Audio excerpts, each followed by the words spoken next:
This is Scott R. Otter with today's Daily Dragonfly Report. Penny Preppy Marshmouse wants to someday attend Marshket University, where her great-great-grandfather Professor Maximus Marshmouse once taught. First she must graduate from Dragonfly High, the marshland prep school on the other side of the wild and dangerous boggy swamp.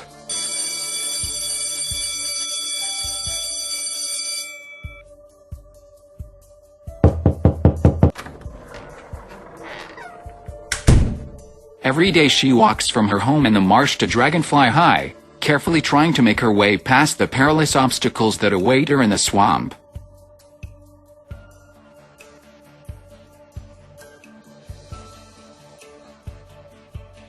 Marsh quicksand, caused by wandering swamp currents, which can suddenly bubble up anywhere without warning.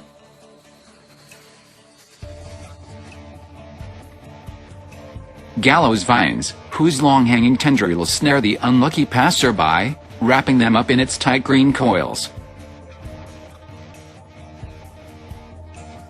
The dreaded goopland, which spills a thick, gluey substance at the slightest touch, sealing its victims in a suffocating mass of soft, sticky gum.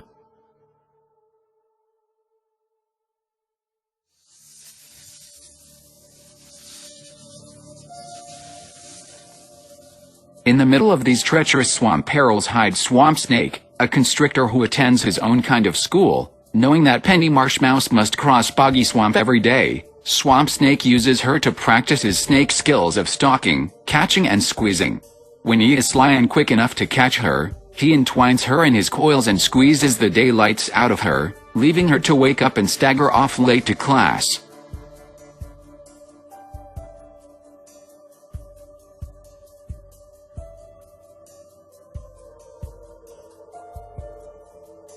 Every day has finals waiting for Preppy Marshmouse.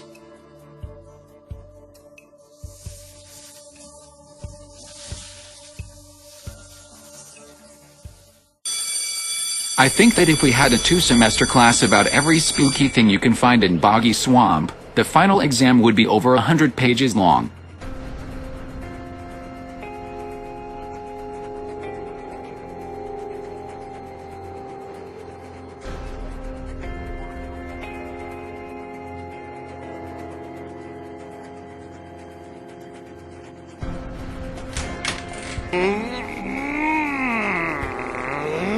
This time your reporter, with the aid of our favorite calamitous co-ed, discovered a devious peril so unusual, that it sent us both to the library for some extra research before the writing of this article.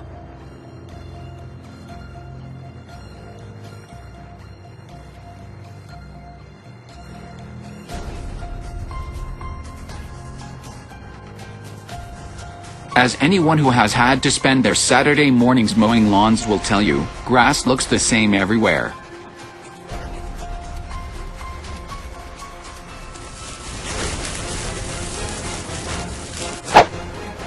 So, when Penny Marshmouse set off across a small grassy hollow in order to avoid one of Granny Golden Orb's abandoned webs, she and I, carefully following at some distance behind her, had no reason to suspect anything unusual. But after only a few steps across the hollow, the grass started breaking away and she stepped into some soft mud underneath.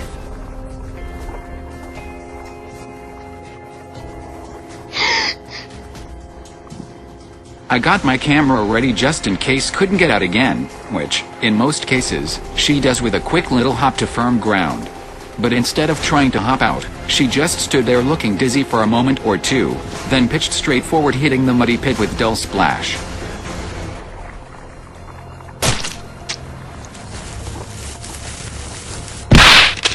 She'd fallen asleep. After taking a snapshot to record the unusual event, I went to Penny's rescue. Although she wasn't moving, she was still sinking. And being fast asleep, she couldn't rescue herself. 10 more minutes. I got close enough to grab hold of her wrist, when a bubble from under the mud burst by my feet, and I started to get dizzy. Holding my breath, I dragged Penny out of the mud and away from the grassy hollow.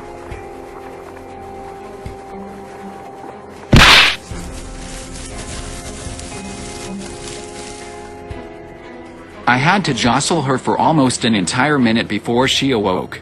When she did, she couldn't remember anything that happened after she started walking across the hollow.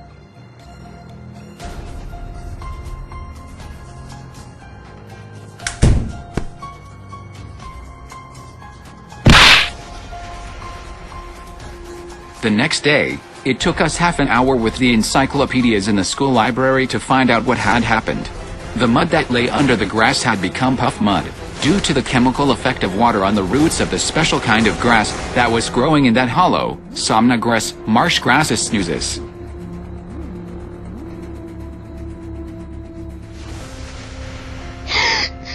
When one of the wandering underground springs boggy swamp is known for had come up beneath this very strange grass, the reaction of water with the chemicals in the grass roots created pockets of vapor that, when released from the mud by downward pressure, walking on it, rise up into the air with the effect of a puff of chloroform.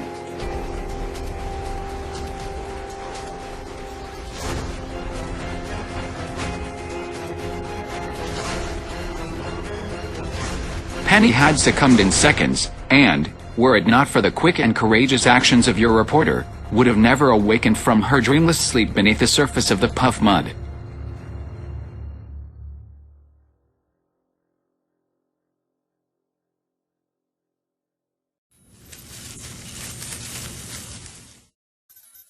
Your roving reporter roved himself into a double story this time. First, the human interest angle is played out with the consistent melodrama that only our accident-prone Marshmouse can provide.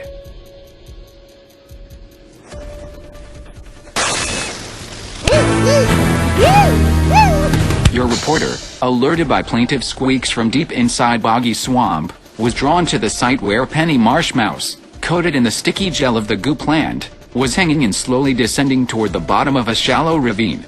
Inch by inch, as her weight, though negligible, still slowly stretched the tendrils of glue that joined her to the plant, let her descend into the shaded depths of this wild and overgrown gully.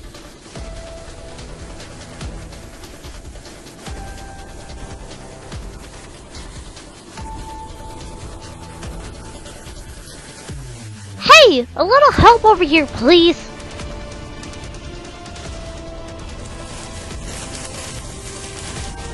There, waiting beneath a slowly descending Marshmouse, was a sight that many a botanist would find rare and amazing, although Penny's perspective was somewhat different.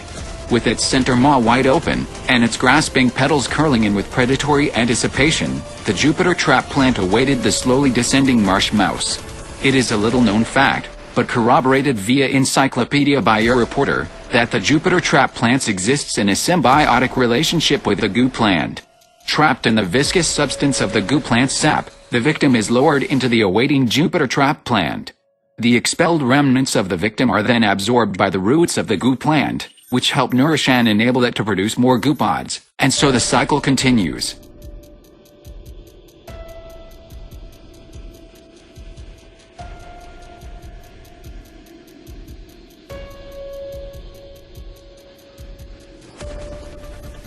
In this case, however, your intrepid reporter had only time to snap one somewhat out-of-focus picture before rushing to the aid of his fellow student, pulling our captive co-ed from the slowly suffocating embrace of the Jupiter trap plant's finger-like petals.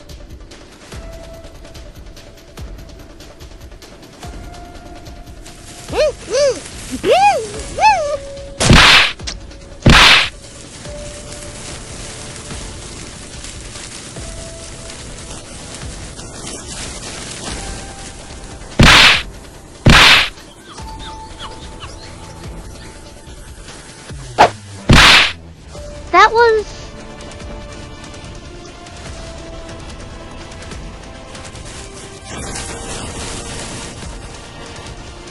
After a thorough scrubbing with the juice of the pika berry to remove the goo, our very grateful Marshmouse returned on her way home after giving permission to this reporter to use this story not only in his column for the Daily Dragonfly, but also as his midterm project in botany. Heading for the water.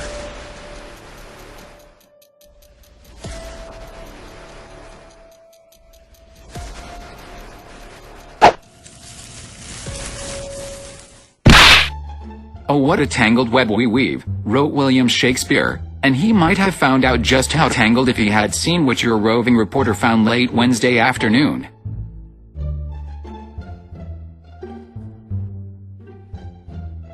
When campus news is dull, your faithful news editor knows he can probably catch a good local interest story just by following Penny Marshmouse home through the wilds of Boggy Swamp. While not yet having encountered any serious difficulty himself, your courageous journalist braves countless perils in order to bring back the story for the readers of the Daily Dragonfly.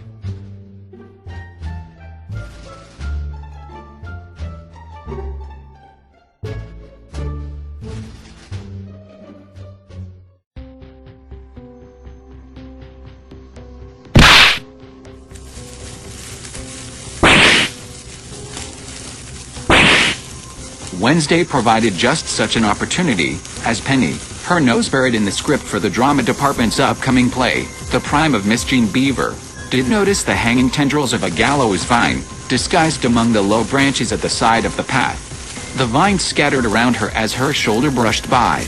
A careless bat with the back of her hand sent the vines curling around her, and within moments she was wrapped up and squeaking from her perch high above the ground.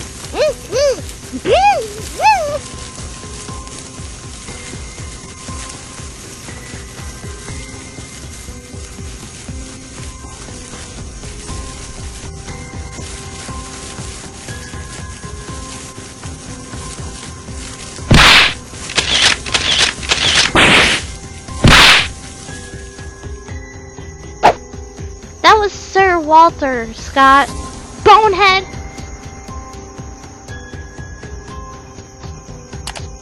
Whatever. Your reporter snapped a picture before carefully cutting her down from the vines. Well, maybe he snapped several pictures. But considering how long she would have waited if this reporter hadn't been tagging along, there was no excuse for her attitude once free of the vines.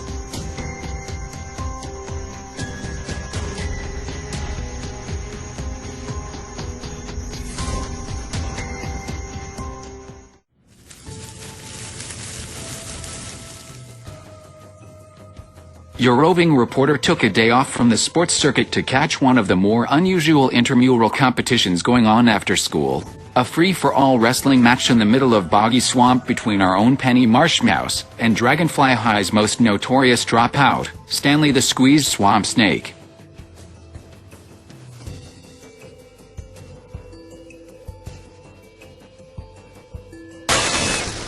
The opening moves were quick on both sides of the moss. First, Stanley dropped down from tree height to establish his first hold, trapping her. Stanley?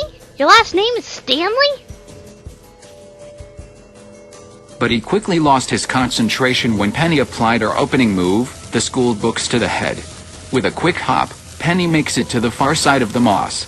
Stanley closes distance quickly, and, aided by the random placement of a pika tree, you just can't ignore random chance in the playbook of life. Uncle? Uncle! Your reporter captured the moment on film just before Stanley, poor student but ever the sportsman, rolled Penny onto the moss to recover.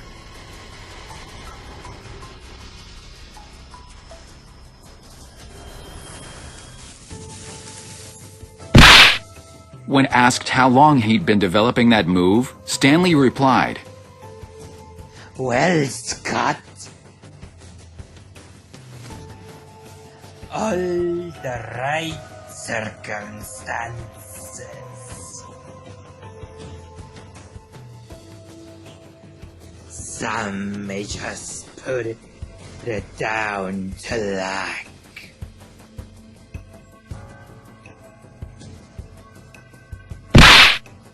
I asked Penny what she thought was the mistake that had turned the tables. Her answer: